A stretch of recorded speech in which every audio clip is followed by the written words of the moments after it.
اللحام الأوتوماتيكي يغير عالم الصناعة. تخيلوا عملية تزيد من الكفاءة وتقلل من الأخطاء البشرية، وتضمن لحاماً عالي الجودة في كل مرة. يبدو الأمر وكأنه تغيير جذري، أليس كذلك؟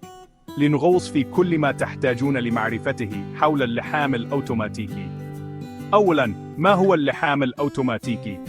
ببساطة، هو استخدام الآلات والروبوتات لأداء مهام اللحام.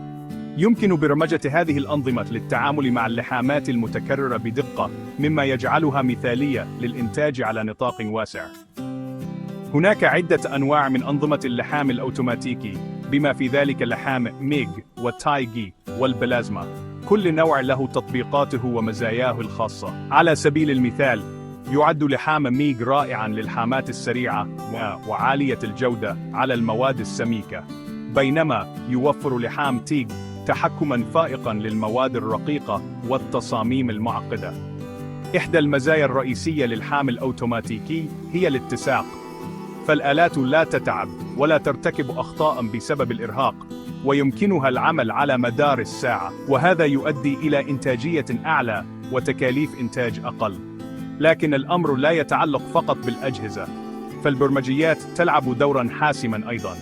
تسمح أنظمة البرمجة والتحكم المتقدمة بإجراء تعديلات دقيقة ومراقبة دقيقة، مما يضمن الأداء الأمثل لعملية اللحام. في الختام، يعد اللحام الأوتوماتيكي أداة قوية في التصنيع الحديث، فهو يجمع بين الدقة والكفاءة والموثوقية، مما يجعله لا غنى عنه في المشهد الصناعي اليوم. لذلك، سواء كنتم تعملون في مجال الطيران أو السيارات أو البناء، فإن فهم واستخدام اللحام الأوتوماتيكي يمكن أن يمنحكم ميزة كبيرة. شكراً على المشاهدة، وابقوا على اطلاع على المزيد من الرؤى حول التكنولوجيا المتطورة.